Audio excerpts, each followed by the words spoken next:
तापहेतुः ज्योतिरूपं द्रुतनिवहत् ध्वान्तविध्वंसहेतुं त्वामेवाहुर्जिनवरचिरं तत्त्वविद्यावियुक्ताः चेतो वासे भवसि च मम स्फारमुद्भासमानस्तस्मिन्नङ्घ कथमिव तमो वस्तुतो वस्तुमीष्टे आनन्दाश्रुस्नपितवदनं गद्गदं चाभिजल्पन् यस्याएत त्वयि दृढमनाः स्तोत्रमन्त्रैर्भवन्तं तस्याभ्यस्तादपि च सुचिरं देहवल्मीकमध्यान् निष्कास्यन्ते विविधविषमव्याधयः कादिर्वेयाः प्रागे बेहत्तिदिवभवना देश्यता भवपुण्यात् पृथ्वीचक्रं कनकमयतां देवनिन्ने त्वयेदम् मम रुचिकरं स्वान्तगेहं प्रविष्टस्तत्किं चित्रं जिनवपुरिदं यस्सुवर्लोकसैकस्त्वमसि भगवन् निर्निमित्तेन बन्धुस्त्वय्येवासौ सकलविषया शक्तिरप्रतनीका भक्तिस्फीतां चिरमधिवसन् मामिकां चित्तशय्यां मय्युत्पन्नं कथमिव ततः यूथं सहेथा जन्माटव्यां कथमपि मया देवदीर्घं विरमित्वा प्राप्तैवेयं तौ न कथा स्पारपीयूषवापि तस्या मध्ये हिमकर्हिमव्यूहसि ते नितान्तं निर्मग्नं मां न जहति कथं दुःखदावोपतापा पादन्यासादपि च पुनतो यात्र्याते ते लोकीं हेमाभासो भवति सुरभि श्रीनिवासच्च पद्मः सर्वाङ्गेण स्पृशति भगवन्स्त्वय्यशेषं मनो मे श्रेया किं तत् स्वयमहरहर यन्नमामप्पुपैति पश्यन्तं त्वद्वचनममृतं कर्मारण्यात् पुरुषमश्मा नन्दधामप्रविष्टं त्वां दुर्वारस्मरमदहरं त्वत्पिशादैकभूमिं क्रूराकाराः कथमिव रुजा कण्टका निर्लुठन्ति पाषाणात्मा तदितरक्षमा केवलं रत्नमूर्तिर्मानस्तम्भो भवति च परस्तादृशो दृष्टिप्राप्तो हरति स कथं मानरोगं नराणां प्रत्यासक्तिर्यदि न भवतस्तस्य तच्छक्तिहेतुः विद्याप्राप्तो मरुदपि भवन् मूर्तिशैलोपवाही निर्वधिरुजा धूलिबन्धं धुनोति अनाहूतो हृदयकमलं यस्य तु त्वं प्रविष्टस्तस्य शक्यः काये भुवने देवलोकोपकारा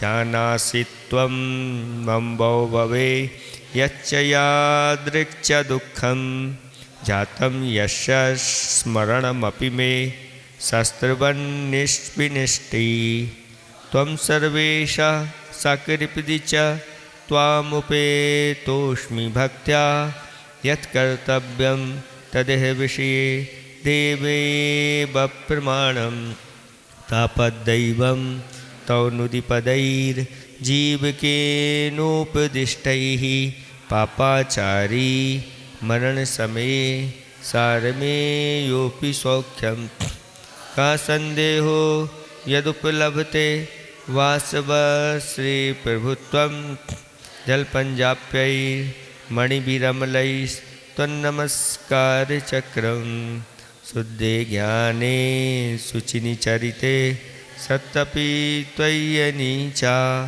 भक्तिर्नोचेदनवदिसुखा वञ्चिका कुञ्चिकेयं शक्कोद्घातं भवति हि कथं मुक्तिकामस्य पुंसो मुक्तिद्वारं परिणमः मोहमुद्राकवाटं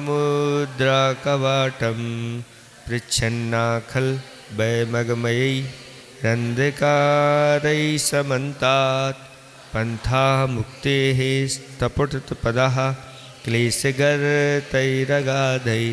तत्कस्तेन विजति सुखतो देवतत्त्वाभासि यद्रग्रेग्रे न भवति भवत् भारती रत्नदीपः।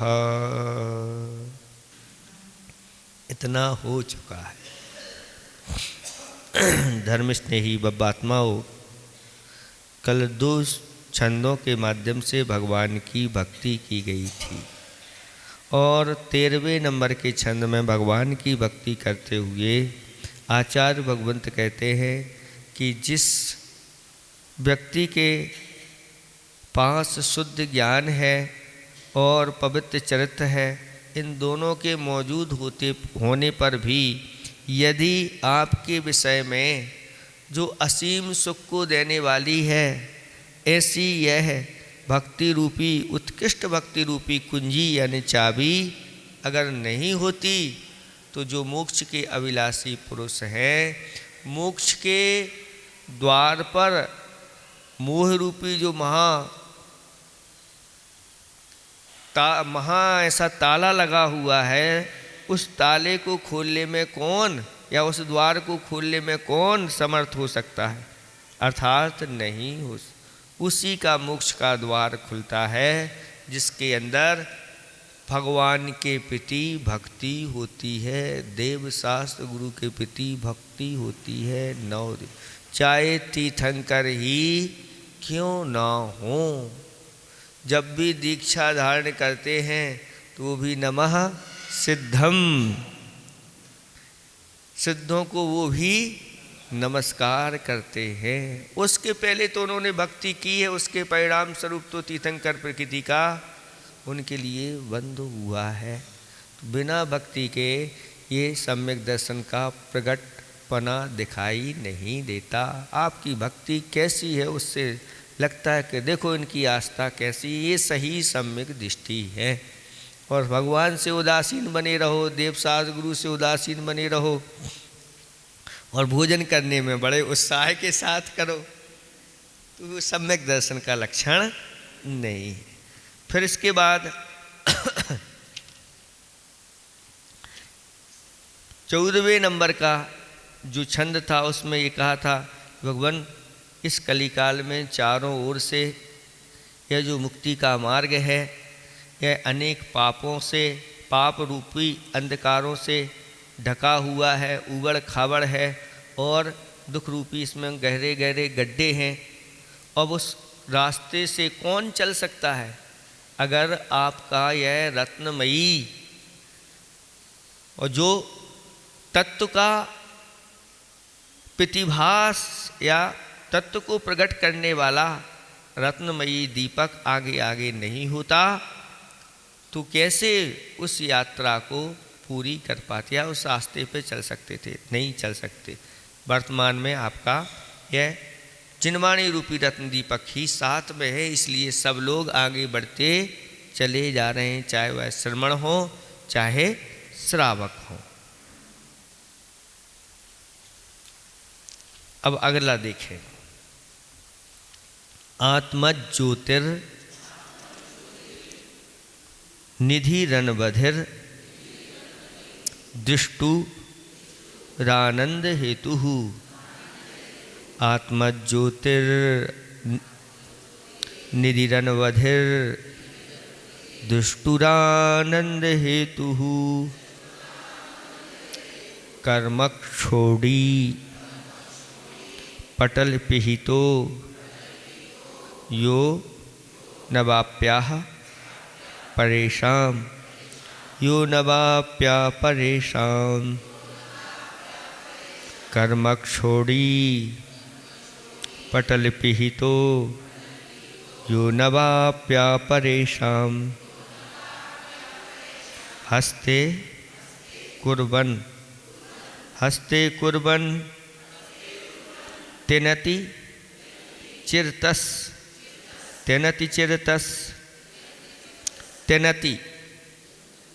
तेनति ते आदाता या तेनति चिरतस तम भवत भक्ति भाजः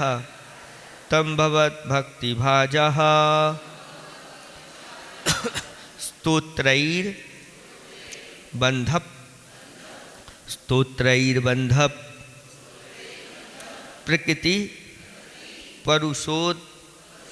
प्रकृति परसोद दाम धात्री खनित्रहि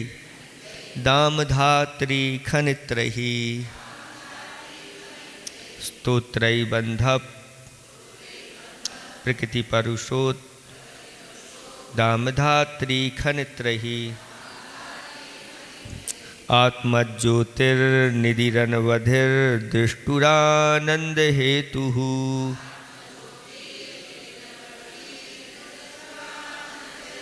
कर्मक्षोड़ी पटलपिहितो यो नवाप्या परेषां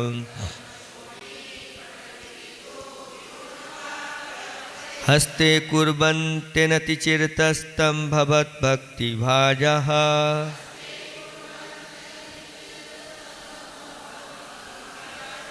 स्तोत्रैर्बन्धप प्रकृति परुषोद्दामधात्री खनित्रहि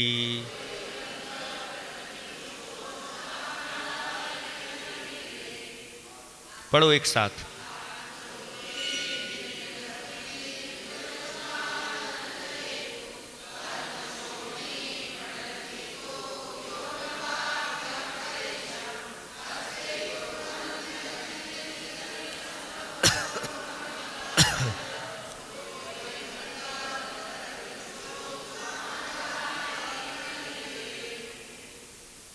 बहुत अच्छा छंद आ रहा है। देखो इसके अर्थ को देखते हैं। आत्म ज्योति ही, आत्मा की ज्योति रूपी निधि यानी खजाना। क्या कहा जा रहा है यहाँ पर? आत्मज्ञान रूपी खजाना। कैसा है? अनवधि ही, सीमातीत है, सीमा रहित है। आत्मज्ञान रूपी जो खजाना है वह कैसा है? असीम है, यानी अनंत है। अनंत ज्ञान, अनंत दर्शन, अनंत सुख और अनंत वीर, अनंत सम्यक आदि आदि। ये जो खजाना है ये असीमित है, इसकी कोई सीमा नहीं, कोई अंत नहीं। ऐसा खजाना इस आत्मा के अंदर भरा हुआ है। दृष्टु आनंद हेतु। दृष्टु माने जो देखने वाले होते हैं, जो इस खजाने को जो देख लेते हैं उनके लिए वह खजाना बहुत आनंद के लिए कारण, असीम आनंद के लिए, अनंत आनंद के लिए कारण है। ऐसा ये वैभव है। अभी तक ये दिखा वैभव नहीं, दिखेगा कैसे है?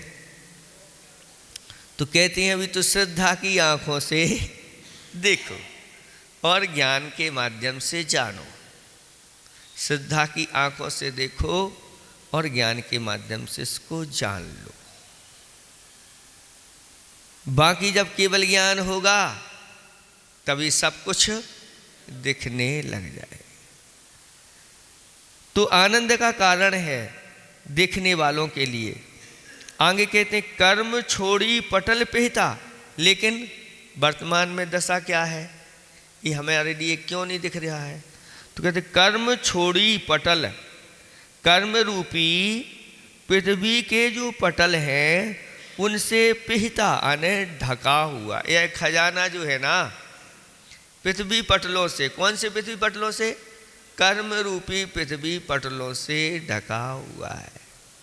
जैसे आपके कोई पूर्वज हुए और वो आपके यहाँ खजाना छोड़ के गए, किसी से हमने पूछा, निमित्त ज्ञानी से, उन्होंने बताया कि पृथ्वी के नीचे 10 फुट अंदर वह या 8 फुट नीचे गड़ा हुआ है ईशान कोण में। तो आप क्या करेंगे? किसी को कुछ बताना नहीं, महाराज कुछ नहीं बताएंगे। आप तो बता दो कौन से कोण में कहाँ पर रखा हुआ है, और हम जा कर के उसको, पड़ोसी को भी पता नहीं चलेगा और काम लग जाएगा। क्या चल रहा है? घर का काम चल रहा है और उसको हम जल्दी से जल्दी अपने हाथ में कर लेंगे। देखो जड़ खजाने के लिए कितने जल्दी पुरुषार्थ करता है यह संसारी प्राणी है। देर नहीं लगती, इधर उधर जहाँ भी हो उसको निकलवाना है, किसके माध्यम से निकले पता भर। कोई ऊसे भी, सही में भी नहीं, कोई ऊसे भी कह दे तो भी खोद के देख लो क्या जा रहा है। इसी प्रकार से आचार्य भगवान कहते हैं कि हमारे अंदर भी ऐसा एक खजाना भरा हुआ है, लेकिन 8 पटल हैं, इसके नीचे है वह खजाना। उन पटलों को आप खोद दीजिए तो आपको प्राप्त हो जाएगा।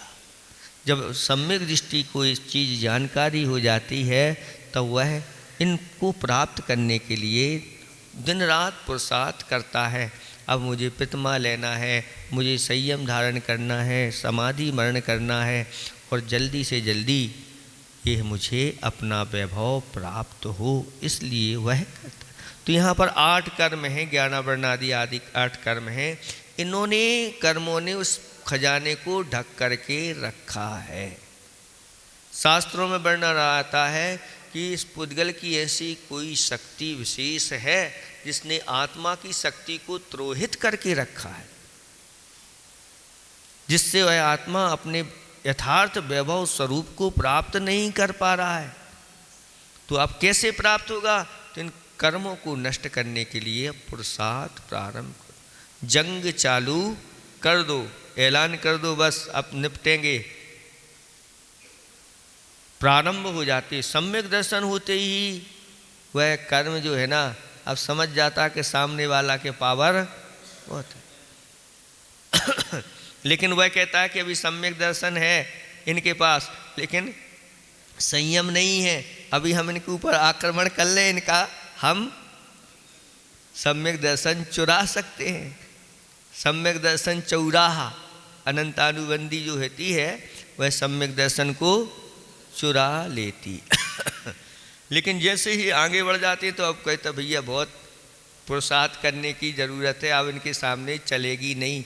और अगर मान लो है ध्यान में लीन हो जाते हैं, चतुर्थ काल आदि है, और ऐसे लीन हो जाते हैं, कहना ही क्या है, श्रेणी चढ़ जाते हैं, कर्म देखते रहते हैं। अब तो बस घुटने टेकना है, बहुत युद्ध हो गया, अब तो इसी में सार है। और मोहिनी कर्म घुटने टेक देता है और बाद में गुरुस्थान में पहुँच करके अंतर्मूर्त में वह केवल ज्ञान प्राप्त कर लेते हैं। और जैसे ही केवल ज्ञान प्राप्त होता है तो शंख बजने लगते हैं, विजय प्राप्त हो गई। देवलोग आकर के केवल ज्ञान महोत्सव मनाने लग जाते। तो ऐसी निधि को जो प्राप्त कर लेता है उसके लिए आनंद के लिए कारण वह निधि बन जाती है। लेकिन यह कर्म रूपी पृथ्वी पटलों से ढकी हुई यह ज्योति है, यो अनवाप्या परेशान। परेशान मैंने जो अन्य मिथ्या दृष्टि आदि हैं उनको अनाप्या यानी यह दुर्लभ है, उनको यह प्राप्त नहीं होती। सवाल ही नहीं उठता उस खजाने को प्राप्त नहीं कर सकते।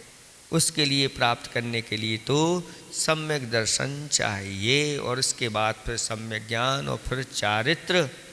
जब आगे बढ़ते चले जाते हैं, लेकिन मिथ्या दृष्टियों को ये निधि बस कहते हैं कि ये है, लेकिन क्या है ये कुछ पता नहीं, क्या इसकी विधि है ये भी पता नहीं। यहाँ तो सारी विधियाँ बताई गई हैं। देखो आप लोगों को ये निधि चाहिए है ना, तो नीचे 2 लाइनों में बता रहे हैं कैसे प्राप्त कर सकते हैं। हस्ते माने हाथ में, कुर्वंती कर लेते हैं, अपने हाथ में कर लेते हैं, हाथ में पा लेते हैं। अनति चिरता यानी बहुत जल्दी अपने हाथ में कर लेते हैं। कौन? तम भवत भक्ति भाजः,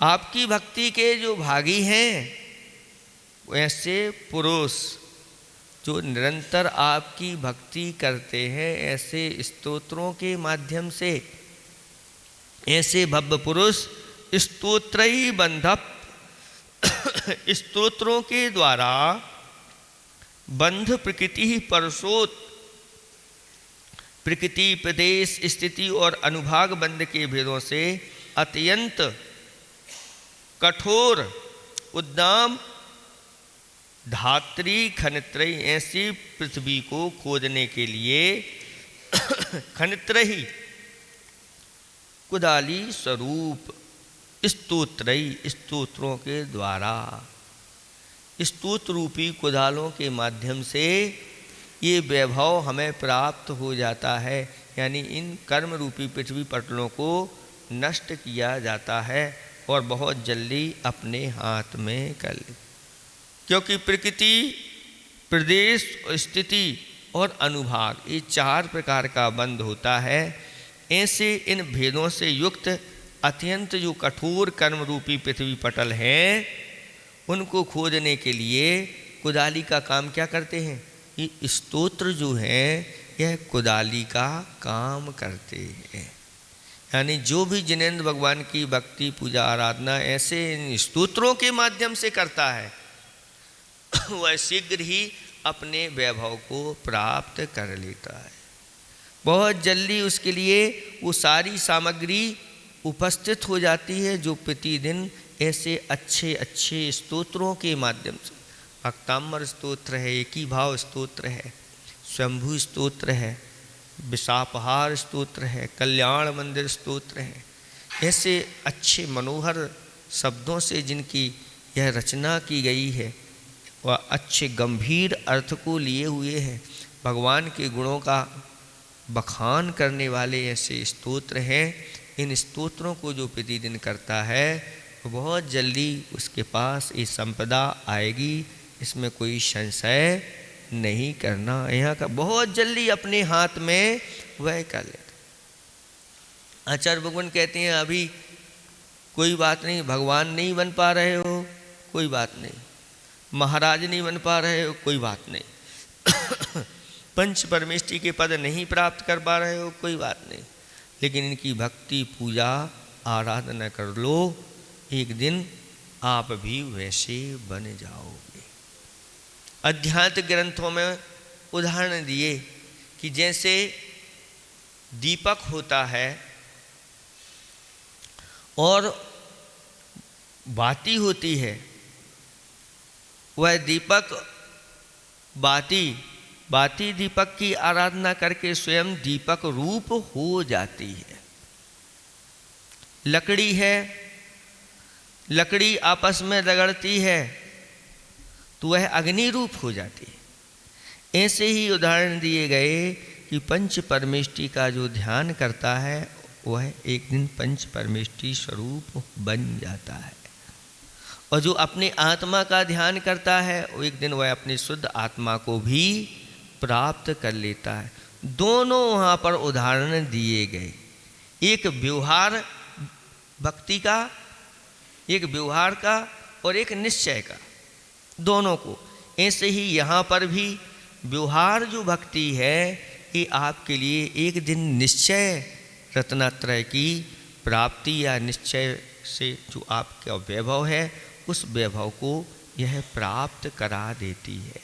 जब तक वो भक्ति प्राप्त नहीं होती तब तक इस भक्ति को करते रहना चाहिए। ठीक है, फिर से एक बार देखें। यह मन जो आत्म ज्योतिर्निधि आत्मज्ञान रूपी खजाना अनवधि कैसा है, सीमातीत है, अनंत है।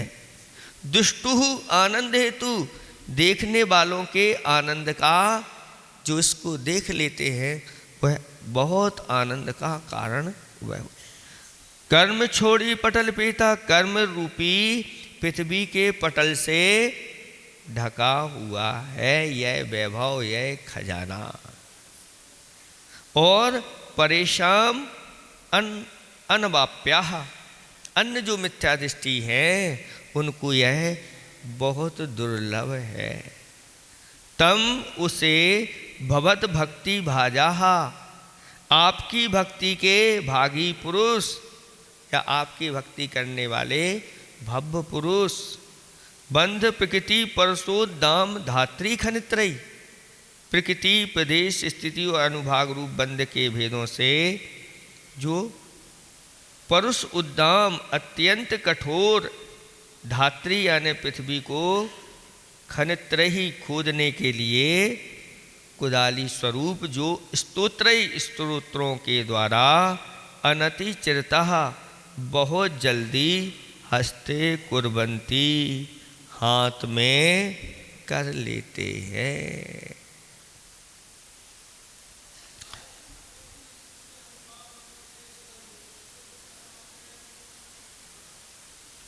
जब ये दो चीजें हैं, प्रकृति और प्रदेश, स्थिति और अनुभाग। स्थिति और अनुभाग जो कर्मों में डालने का काम कसाय करती है, जैसी हमारी कसाएं होती हैं उसके अनुसार स्थिति और अनुभाग बंद होता है। कसाओं में अगर तीव्रता है तो खोटे कर्मों में स्थिति अनुभाग अच्छा पड़ेगा, और अगर हमारी कसाएं मंद हैं तो आत्मा की विशुद्धि बढ़ेगी, लिश्याएँ शुभ होंगी। उसके माध्यम से जैसी आपकी विशुद्धि होगी, जैसी मंद कसाय होगी, उसके अनुसार आपका अच्छे कर्मों में स्थिति और अनुभाग वैसा पड़ता चला जाता है। और प्रदेश बंध और प्रकृति बंध ये योग के माध्यम से होता है। मन वचन काया की योग जैसे होते हैं उसके अनुसार इस प्रकार की 4 प्रकार का ये बंध है। और इस बंध में कारण बनते कि कौन बनते हैं तो कहते हैं मिथ्यात आदि है जो है ना, ये भी बंध में कारण होते हैं। लेकिन स्थिति अनुभाग में तो कसाय ही मुख्य रहती, और किसी का हाथ नहीं रहता, ऐसा जानना है। प्रति समय एक समय में ये कर्म बंध रहे हैं, और बंद करके जो बंधे हुए हैं वो उदय में भी आ रहे हैं और निकल रहे हैं। प्रति समय कर्म बंधन की प्रक्रिया जारी है। चाहे आप सो, चाहे कुछ सोचो या ना सोचो, ये तो होता ही क्योंकि इन गुणस्थानों में बंध की प्रक्रिया होती। इनसे जब ऊपर उठ जाते हैं 14वें गुणस्थान में पहुँचेंगे तब बंध की प्रक्रिया रुकती है, अभी रुकने वाली नहीं। इसलिए आचार्य भगवान कहते हैं कि अपन स्वयं को शुभ में ही प्रवृत्ति करा के जितना अधिक से अधिक रखोगे उतना आपका खजाना भरता चला जाएगा।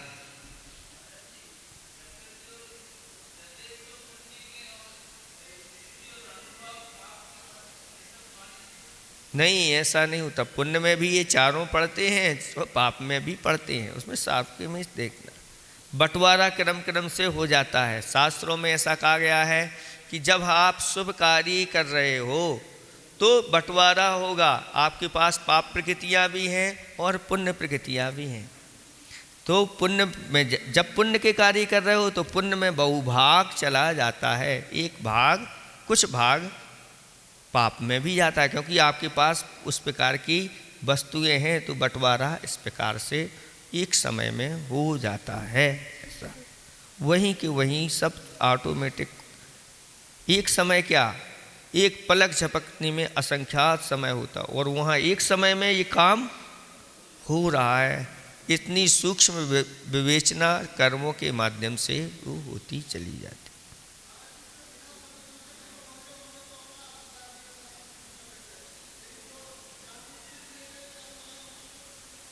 हाँ, तो सभी प्रकार की व्यवस्था बताई जाती है। एक तो बिना जानबूझ के होते हैं, एक जानबूझ करके हो जाते हैं। जैसे कर्म होते हैं उसी के अनुसार ही वहाँ पर कर्म अपने हिसाब से काम करते रहते हैं। आप जानबूझ के कर रहे हो कि बिना जानबूझ करके कर रहे हो, ये सारी व्यवस्था वहाँ पर है, वहाँ पर व्यवस्थित है। कहते हैं कर्म अपना है ना, कहीं दुनिया की लाखों की भीड़ में भी आप छुप करके बैठ जाओ तो कर्म कहीं वहाँ भी आपको पकड़ करके ले जाएगा, बच नहीं सकते।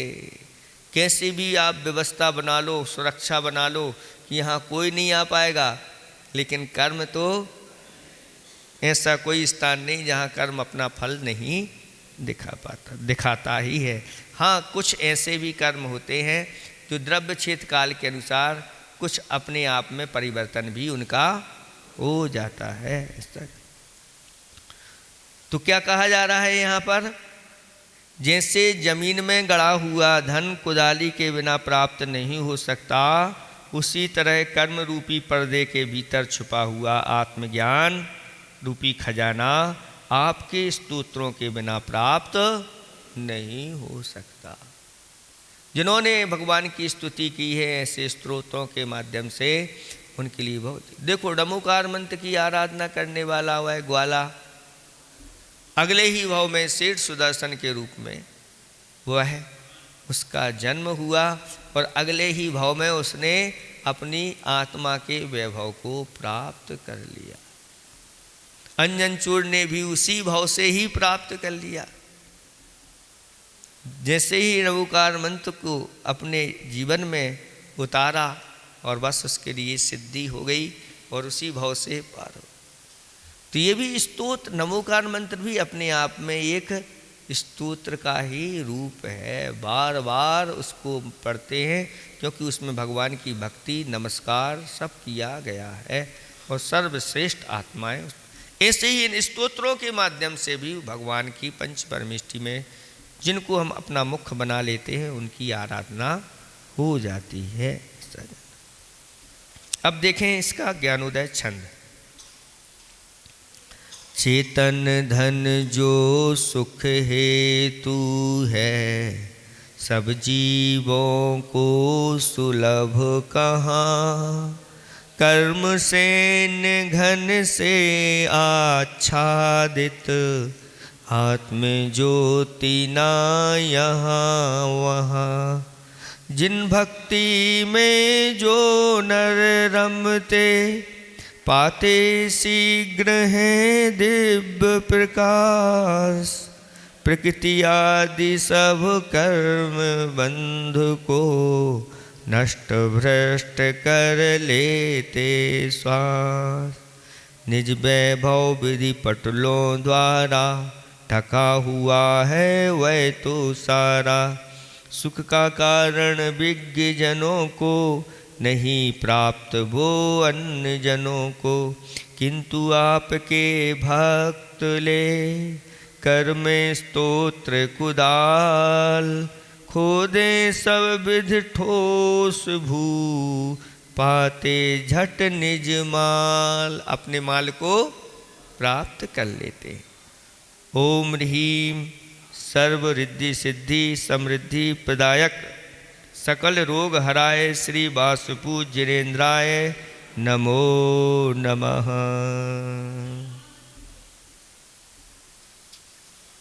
अब अगला एक और करते हैं। पित्तुत्पन्ना नय हिम गिरे, रायता चामृताब्धेर पित्तुत्पन्ना नय हिमगिरे रायता चामृताब्धेर या देवत्वत्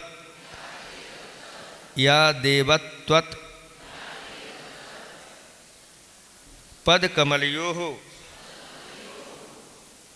संगता भक्ति गंगा या देवत्वत् पदकमलयोः संगता भक्ति गंगा चेतस्तस्यां मम रुचि वसा दाप्लुतं छालिताः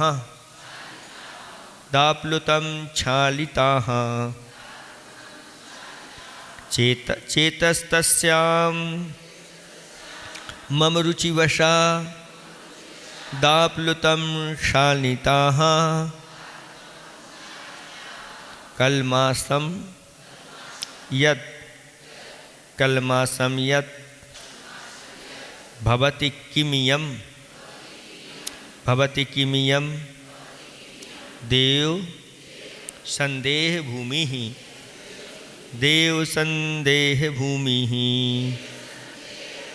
कल्मासं यत् भवति किमियं देव संदेह भूमिः प्रत्युत्पन्ना नय हिमगिरे रायता चामृताब्धेर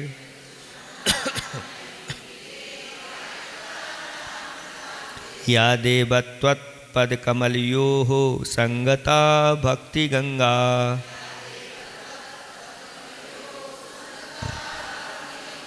चेतस्तस्यां मम रुचिवशा दाप्लुतं छालिताः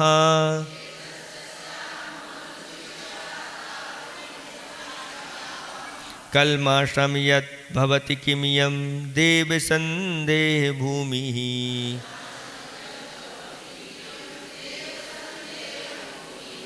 पढ़ो एक साथ।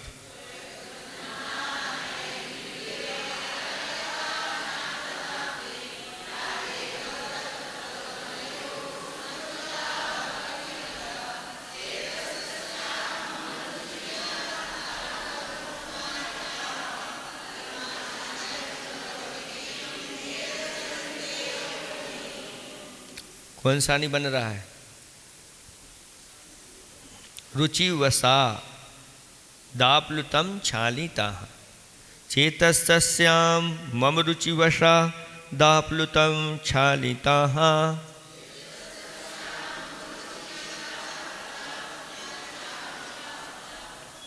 ठीक है? दाप्लुतं,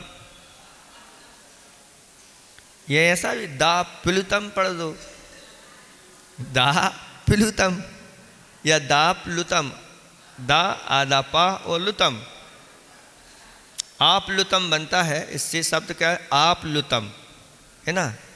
इसको ऐसा आप पिलुतम नहीं, आप लुतम, दा लुप्तम। देखें अब इसका अर्थ। बहुत अच्छा दृश्य ये सामने आ रहा है। पित्तुत्पन्ना, पित्तुत्पन्ना का अर्थ होता है उत्पन्न हुई है। नए हिम गिरे, नए रूपी हिमालय से, हिमालय पर्वत से क्या निकली है? गंगा। अब यहाँ भी गंगा नदी निकल रही है, देखना कौन सी गंगा नदी। नए रूपी हिमालय से पित्तुत्पन्ना उत्पन्न हुई है और आयता लंबी है। चा मन और अमृत आबधेह मोक्ष रूपी समुद्र तक। या माने जो, देव हे देवादि देव, त्वत् अने आपके, पद कमलयुः चरण कमलों में संगता प्राप्त हुई है। वह क्या है? भक्ति गंगा, भक्ति रूपी गंगा है। अब यहाँ पर देखें 2 लाइनों का अर्थ।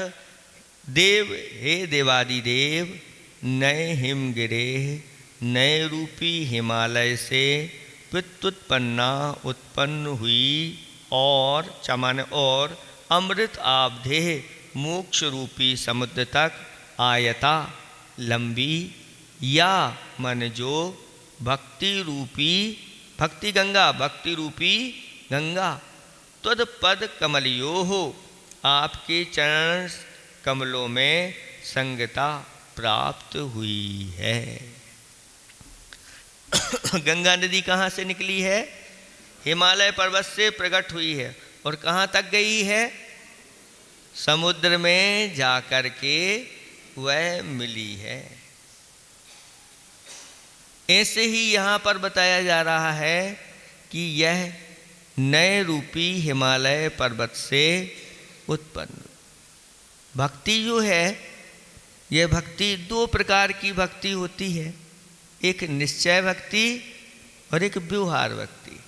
ये भक्ति कहाँ से? नए से निकली है। नए रूपी हिमालय से। निश्चय नए और व्यवहार नए। व्यवहार नए में भी भक्ति है और निश्चय में भी भक्ति है। तो यह नए रूपी हिमालय पर्वत से निकली है और कहाँ तक गई है? ये कहाँ तक जाती है? व्यवहार भक्ति और निश्चय भक्ति मोक्ष रूपी सागर तक जाकर के मिल जाती। अब देखो, इतने बड़े महान आचार्य भगवान कहते हैं यह भक्ति मोक्ष रूपी भक्ति रूपी गंगा हिमालय, नए रूपी हिमालय से अगर निकलती है तो एक दिन आपको मोक्ष रूपी समुद्र तक पहुंचा देती है। कौन कहता है कि जिनेंद्र भगवान की भक्ति से मोक्ष की प्राप्ति नहीं होती? तो आपको स्वीकार करना पड़ेगा। एक मत कहता है कि नहीं, इससे प्राप्त नहीं होगी, और एक मत कहता है इसके माध्यम से ही प्राप्त होगी और दूसरा कोई उपाय नहीं है। दोनों मत हमारे सामने हैं। निश्चय नहीं कहता है कि व्यवहार में लगे रहोगे तो कभी आपके लिए मुक्ति की प्राप्ति नहीं होगी, और व्यवहार नहीं कहता है अगर मुझे अपनाया नहीं तो उधर की तो छोड़ो, मोक्ष की तो छोड़ो, तुम निश्चय की भी प्राप्ति नहीं कर पाओ। अब दोनों का युद्ध हो रहा है।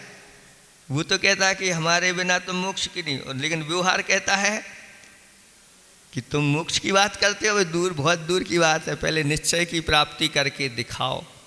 बिना व्यवहार के नहीं होती, क्योंकि व्यवहार वह क्रियान्वित हो जाता है तो अपनी मंजिल तक, वह निश्चय तक पहुंचा देता, और निश्चय जाकर के मुक्ति की प्राप्ति करा देता है। ये व्यवस्था है। तो यहाँ पर ये कहा जा रहा है कि वह कहाँ तक? मोक्ष रूपी समुद्र तक वह आयता माने लंबी है। कितनी लंबी है?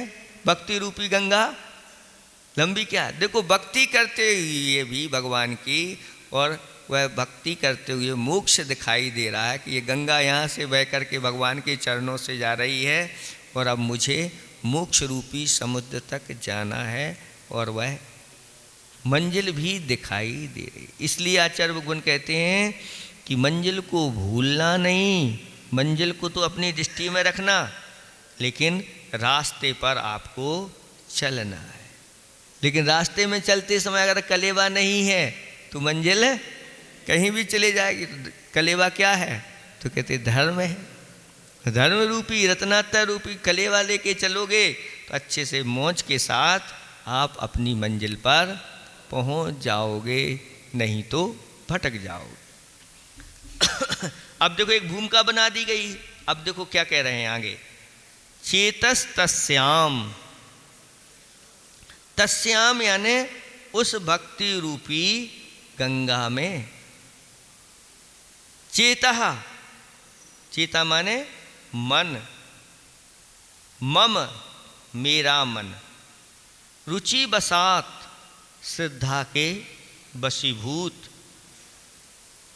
आप्लुतम, आप्लुतम यानी स्नान किया हुआ, छालिताहा, छालित आहा, आहा माने होता है पाप, छलित माने धुल गए हैं, आहा कलमासम, कलमासम यानी धुल गए हैं पाप रूपी मैल जिसके,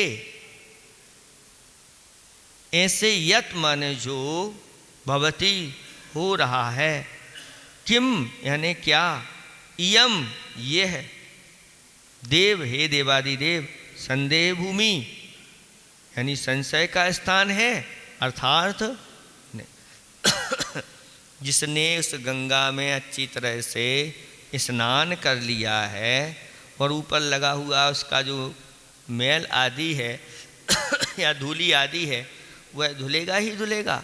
उसी प्रकार से भक्ति के वशीभूत होकर के, श्रद्धा के वशीभूत होकर के उस भक्ति रूपी गंगा में मेरा मन जो अच्छी तरह से क्या कर रहा है, उसमें ही आप्लुतम डूबा हुआ है, स्नान कर रहा है, तो फिर उस मन रूपी, मन में जो पाप लगे गए हैं वो पाप क्या धुलेंगे नहीं? इसमें क्या कोई संदेह का स्थान है? अर्थात कोई भी संदेह संशय का स्थान नहीं, अर्थात पाप धुलते हैं भगवान की भक्ति करने से, ऐसा कहा।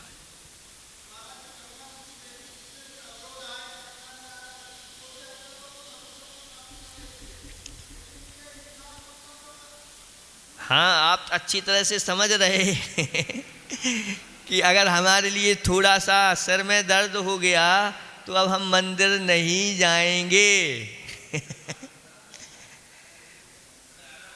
है? सिर में दर्द हो गया, थोड़ा सा कुछ हो गया, अब बहाना बना देते हैं हम मंदिर नहीं जाएंगे। तो भैया इस प्रकार के बहाने नहीं करना चाहिए। अगर दर्द आदि हुआ है तो अब ये करो कि अब हम दुकान नहीं जाएंगे, अब हम कोई काम नहीं करेंगे, अभी किसी से हम कोई बात नहीं करेंगे, क्योंकि हमारा एक कर्म उदय में आया है, तो हम तो भगवान का भजन करेंगे, भक्ति पूजा आराधना करेंगे, अच्छी तरह से शांति धारा देखेंगे। ऐसा नहीं होता। और दूसरी चीज़ों की करने के लिए, चाहे सर में दर्द हो, अगर नोटों की गिड्डी आ गई तो अब कोई दर्द नहीं होता और सब लोग गिनते हैं। तो भैया जब नोटों की गिड्डी आप प्रतिदिन गिनते हो, 100-200 नोट गिनते हो, तो 1-2 मालाएं भी आप कोई गिन नहीं तो है। जैसे वहाँ सरका रहे हो ऐसे यहाँ भी, वहाँ जैसे माला आ गया है ऐसे माला को भी आप फेरिए और अच्छे से मालामाल हो जाइए। इससे भी मालामाल होते हैं, उससे भी मालामाल होते हैं, तो इससे भी माला तो भगवान के नाम की माला फेरते रहना चाहिए, ऐसा कहा। फिर से एक बार देखें, देखो दृश्य बनाया है, नए रूपी हिमालय पर्वत है, उससे यानी यह जो भक्ति आदि निकली हुई है गंगा नदी, भक्ति की गंगा नदी, ये भगवान के मुखार बिंद से ही निकली हुई है। भगवान ने अपनी दिव्य धुनी में भक्तों के लिए कहा कि भगवान की भक्ति करो, जिसके माध्यम से तुम्हारे पाप ढीले हो जाएंगे और मोक्ष की यात्रा आपकी प्रारंभ हो जाएगी। और वह वहाँ से निकलती हुई कहाँ होते हुए, भक्ति रूपी गंगा त्वद पद कमलियो, आपके चरण कमलों को प्राप्त होती हुई, भगवान के चरण कमल यानी भगवान के चरण कमलों की हम भक्ति पूजा आराधना को, तो यहाँ से होती हुई और स्पर्श करती हुई कहाँ जा रही है, मोक्ष की ओर जा रही है। ऐसा सुनते हैं कि भागीरथी नाम के मुनिराज हुए।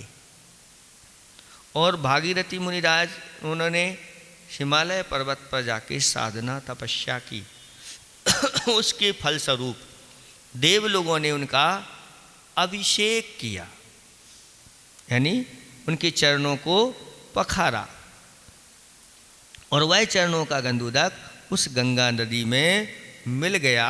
तो सभी लोगों ने उसको अच्छी तरह से अपने सिर पर धारण किया और कहते तभी से गंगा नदी पवित्र मानी गई है। ऐसे ही यहाँ पर भी जिनेंद्र भगवान के चरण कमलों को वह प्राप्त होती हुई गंगा नदी यानी भक्ति रूपी गंगा वह भी बहुत पवित्र हो गई है। और जो इस भक्ति रूपी गंगा में अवगाहन करता है, ऐसे व्यक्ति के अंदर जो पाप रूपी कलमश रूपी मैल आदि आदि हैं वो धुल जाते हैं और जाकर के एक दिन वह मोक्ष को प्राप्त कर लेता है। इसमें किसी प्रकार का कोई संशय का स्थान है क्या? तो कहते हैं कोई संशय का स्थान नहीं। जब धुलता तो है ही, तो ये भी धुलता है। धोना चाहिए, धोते रहना चाहिए। अब देखें ज्ञानोदय छंद। शादवाद नए गिरि से उन्नत, रहा हिमालय अडिग महा। गिर से गिरती शिव तक फैली, प्रभु भक्ति की गंग आहा। चरण कमल हैं पूज्य आपके, जिसमें मम मन तैर रहा। पाप रूप रज से भी रहित हो, यदि इसमें आश्चर्य कहाँ। ज्ञान हिमालय से जन्मी जो, मोक्ष सिंधु तक है लंबी जो। चरण कमल की नाथ तुम्हारी, मिली भक्ति गंगा सुखकारी। उसमें मेरा चित्त जो डूबा प्रेम वशात, तो ढुलता सब पंख अग। शंका की क्या बात? अब इसमें कोई शंका की बात है तो कोई शंका। ओम ह्रीम सर्वरिद्धि सिद्धि समृद्धि प्रदायक, सकल रोग हराय, श्री वासुपूज्य जिनेंद्राय नमो। इस तरह से ये आपका छंद पूर्ण हो गया। तत्संबंधी कुछ पूछना हो तो पूछ लो, नहीं तो इसको इतना ही रखो।